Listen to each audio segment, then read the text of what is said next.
This is the best time in history to own a digital dental lab, if you can stay out of the middle. Let me explain. You see, in 2008, there were 7,000 dental labs in North America. Today, there are only 4,200 left. By 2030, there'll be fewer than 3,000.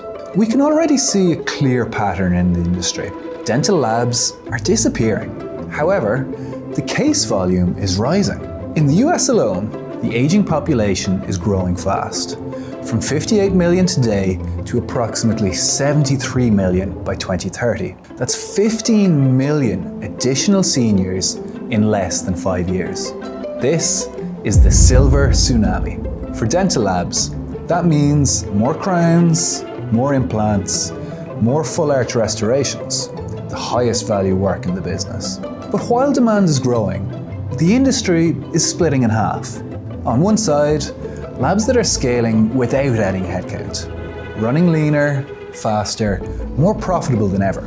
On the other, labs are adding people just to keep up, watching margins flatline year after year. The labs disappearing are the ones caught in the middle, too big for spreadsheets, too small for enterprise systems, too proud to outsource, too stretched to invest. The industry calls this consolidation. But what's really happening is a bifurcation.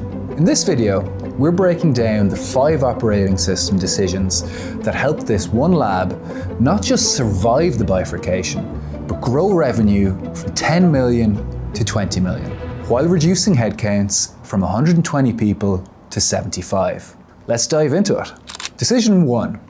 Get simple cases off your team. For decades, the mark of a real dental lab was doing everything in-house. But the labs that double their revenue are telling a different story.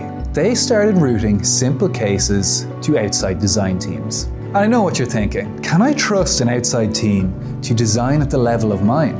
The short answer, yes. And for the record, hundreds of labs are already doing it. Here's what a scaled CAD design center actually looks like.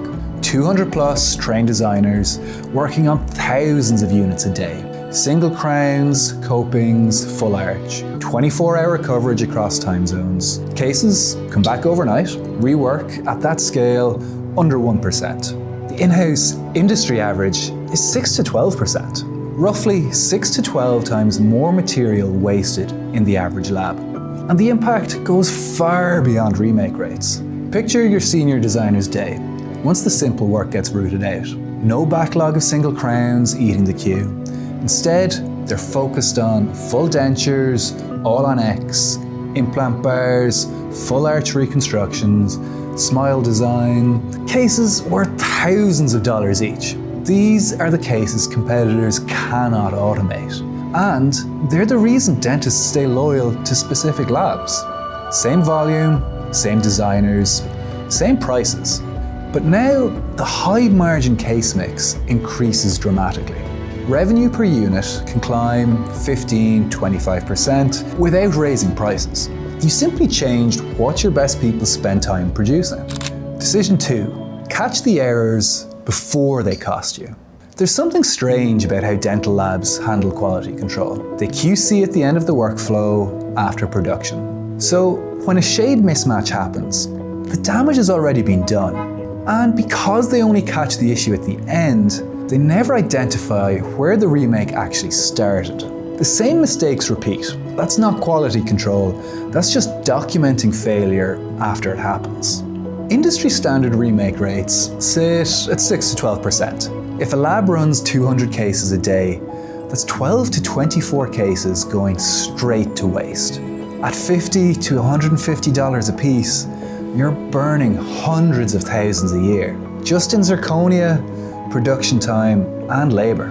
And that's before you count what those remakes are quietly doing to your dentist relationships. Unclear margins on scans, missing shade info, contradictions in the prescription, all start at intake. But because no QC happens before production, the outcome is already compromised before the case even reaches the bench. The bench is just executing a broken case. And the dentist, they only see the defective crown, caused by a mistake that could have been caught in minutes. Put 2 checks at the front of the line. That's what a $40 million revenue lab is doing in their quality control process. One reads the prescription within minutes, flags missing information, contradictions, anything incomplete. The other, it reads the scan, catches unclear margins, holes, artifacts, before it enters the design queue. Errors caught in minutes, instead of days later as remakes. That's what real quality control looks like. Decision 3, get intake off your team's plate. Case intake is one of the most important and most fragile parts of the lab because no case can move into production until intake is done. Some labs are now automating intake before the team even arrives in the morning. And to make it even better, a lab used this operational shift to double revenue with the same team. Scans pull automatically from connected portals overnight. Prescriptions get converted into structured case data. Everything is already organized inside the LMS before the lab opens at 7 a.m. Why does this matter so much? Because in most labs, the entire intake workflow lives inside one person's head. Let's call that person Mary for now. 10 portals, 10 logins, every doctor preference, every workaround. At 200 cases a day, Mary becomes the operating system of the lab. If Mary calls in sick, the workflow slows down. That's process dependency. Mary is carrying the entire intake workflow, and that's exactly what scalable labs remove. When that dependency is removed, Mary isn't spending hours downloading scans, typing prescriptions, or fixing manual entry mistakes. She's handling doctor communication, managing exceptions, and supporting production instead. The team walks in with the queue already built. Case entry errors drop below 0.5% and double revenue with the same team. Decision 4, get out of the production chain. When was the last time you took a real vacation? The kind where you didn't check your phone, didn't get a quick question text, didn't open the lab dashboard before bed. This is the part that decides whether the lab is actually worth what you think it is. Most lab owners think their lab will eventually sell for a healthy multiple. But if the entire operation depends on you, it probably won't. The lab worth scaling is the same lab worth selling. A scalable lab runs on systems, clear processes, visible production. A team that can operate without the owner checking every case. But if everything still runs through you, that's not a scalable business. That's dependency. And dependency destroys enterprise value. Buyers aren't purchasing your stress tolerance. They're buying predictable operations. Private equity won't touch a lab that collapses when the owner steps away. And often, the next generation in the family doesn't want to inherit it either. The owners building real enterprise value separate themselves from production early. And the lab keeps running, whether you're there or not. That's the difference between owning a lab and building one you can actually walk away from. Decision 5, the diagnostic questions. The labs that are doubling their revenue are not necessarily the labs with the best technicians. They're the labs with the best systems. Earlier, we talked about the squeezed middle. One that is too big to stay lean and too small to operate like a scaled business. That middle is disappearing. The labs struggling are still relying on people to hold everything together manually. But if the labs winning right now are building leverage into the system. So, here are the 2 questions I'd ask any lab owner. What's your production labor as a percentage of revenue? And what's your revenue per employee? Those 2 numbers tell you a lot about how scalable the lab actually is. Because here's what you're really measuring. Does the lab become more efficient as it grows, or just more complicated? If labor keeps going up every time volume goes up, the business is scaling the old way. More cases mean more stress, more hires, more bottlenecks. That's not scale, that's just getting bigger.